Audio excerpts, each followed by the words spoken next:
Hello les scorpions et bienvenue pour votre tirage sentimental pour le mois de mai 2026. Alors ce mois-ci en énergie principale, on a la carte Merkaba qui se trouve ici et qui provient de l'oracle des archives akashiques. Alors elle nous parle de polarité, d'équilibre, de guérison et d'accomplissement. Donc pour moi, on est dans une période où il y a quelque chose qui cherche à se réaligner intérieurement. On essaie de retrouver une forme d'équilibre émotionnel, de guérison et peut-être aussi de réconcilier les différentes parties de soi. Bon, ce qui m'a vraiment frappé quand j'ai réalisé ce tirage, c'est qu'il y a énormément de cartes de coupe, comme vous le voyez sur la table, et qu'on est clairement donc dans un mois qui va être très chargé émotionnellement, avec beaucoup de choses qui vont venir se bousculer à l'intérieur. On sent en fait qu'il y a un vrai travail émotionnel qui est en train de se faire pour essayer d'avancer vers quelque chose qui nous correspond davantage, mais qui a encore aussi beaucoup de blessures, d'attachement au passé qui compliquent les choses. On va voir avec les autres énergies de ce tirage comment on peut un peu affiner ce message, et puis on va commencer avec les énergies au dos du jeu qui sont les énergies les plus importantes du tirage et qui sont le page de bâton et l'ermite. Alors le page de bâton, c'est une carte qui parle de nouveauté, de motivation et de désir d'avancer. L'ermite, c'est clairement une énergie opposée, c'est une énergie de prise de recul, d'introspection et de réflexion. Donc si on analyse tout ça, on voit ici en fait qu'il y a une dualité entre l'envie d'avancer, de relancer les choses, de passer à l'action et ce besoin de prendre du recul pour réfléchir avant de bouger concrètement. On va voir avec les autres énergies du tirage comment on peut encore plus aller en profondeur dans les énergies pour ce mois de mai, les scorpions. Alors, ici on a le cavalier de coupe inversé clarifié par le 6 de coupe inversé. Le cavalier de coupe, quand il est inversé, il parle de retenue émotionnelle, de maladresse affective et de blocage émotionnel. Le 6 de coupe, quand il est inversé, il parle du passé, mais avec une forme de nostalgie et aussi une difficulté à tourner la page. Donc ces deux énergies-là, si on les combine et qu'on les analyse un peu, on voit qu'il y a quelqu'un qui ressent des choses. Donc ça peut être vous ou la personne en face de vous, puisque comme vous le savez maintenant, les énergies dans le tarot, elles sont interchangeables. Donc ici, on est sur quelqu'un qui ressent des choses, mais qui en fait est émotionnellement bloqué par son passé ou par certaines blessures qui ne sont pas encore totalement guéries. Donc les sentiments, ils sont là, mais vous avez du mal à avancer ou l'autre a du mal à avancer de manière concrète parce que justement, il y a ce blocage ici avec le cavalier de coupe inversé.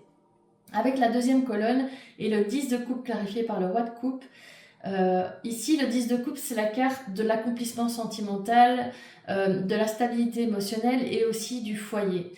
Comme vous le voyez sur cette carte, et c'est souvent le cas sur les cartes du 10 de coupe, on voit souvent un couple avec des enfants. Donc c'est vraiment la carte, si vous voulez, la dernière étape du parcours sentimental, la carte de l'accomplissement, la carte du foyer qu'on a créé avec la personne de notre cœur, avec ou sans enfant, ça voilà... l'accomplissement, il est différent pour chacun d'entre nous. Mais en tout cas, c'est cette notion de stabilité émotionnelle, quoi. Ici, avec le roi de coupe, on voit qu'il y a quelqu'un qui a des émotions profondes, mais qui retient en fait ces émotions, qui est dans une forme de maîtrise. Donc si on combine les deux cartes, on voit qu'il y a un vrai potentiel en fait avec ce 10 de coupe de construction, de relations durables, et qui a des sentiments profonds, puisqu'on est autant dans le roi de bâton que dans le cavalier de bâton, il y a cette idée de sentiment, roi de coupe et cavalier de coupe, petit lapsus. On sent qu'il y a des sentiments vraiment profonds, mais que ces sentiments, ils sont gardés à l'intérieur et pas forcément exprimés clairement, soit parce qu'on préfère maîtriser les choses et plutôt que de se laisser aller à ses émotions parce qu'on a peur de où ça peut nous mener, soit avec le cavalier de coupe inversé, il y a un peu cette notion de ne pas savoir quoi faire, d'être dans le flou. Donc pas retenir parce qu'on ne sait pas trop quoi faire en fait. Ou retenir parce qu'on a peur justement des conséquences du fait de laisser aller ses émotions. Avec la dernière colonne, on a ici le 9 de coupe clarifié par le 3 de bâton. Donc le 9 de coupe, c'est la carte de la satisfaction émotionnelle, du désir qui se réalise, du contentement aussi personnel. Le 3 de bâton, lui, il nous parle de projection, de réflexion, de vision à long terme. Donc ici, il y a quelqu'un, donc vous ou l'autre, qui commence à comprendre ce qui, avec ce 9 de coupe, le rend réellement heureux ou la rend réellement heureuse au niveau sentimental et qui réfléchit avec ce 3 de bâton à ce qu'elle veut construire sur le long terme. Cette personne est avec une vision aussi plus mature des choses, une vision plus réfléchie aussi de l'avenir. Donc si on devait synthétiser ce tirage pour le mois de mai pour vous les scorpions, on pourrait dire qu'il y a une vraie prise de recul émotionnel ce mois-ci. On sent qu'il y a des sentiments, il y a des envies, il y a même un vrai potentiel en fait de construction, mais il y a encore beaucoup de retenues, de réflexions qui sont nécessaires avant de pouvoir avancer concrètement. Et en fait, on pourrait dire que c'est comme si certaines personnes étaient en train de comprendre petit à petit ce qu'elles veulent réellement vivre sentimentalement, mais qu'elles essayent encore de se libérer de tout ce qui les bloque intérieurement. Donc c'est vraiment quelque chose qui se passe à l'intérieur pour l'instant. On voit que c'est beaucoup de cartes de retenue, d'intériorisation, qu'il n'y a pas beaucoup de cartes d'action.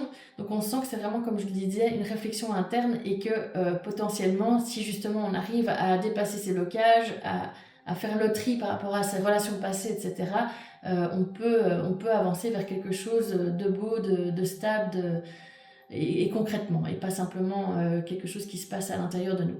Voilà, j'espère que ce tirage vous a plu et qu'il a résonné en vous. Si c'est le cas, n'hésitez pas à le liker, à le commenter, à le partager et puis surtout à vous abonner à ma chaîne pour ne pas manquer les prochaines guidances.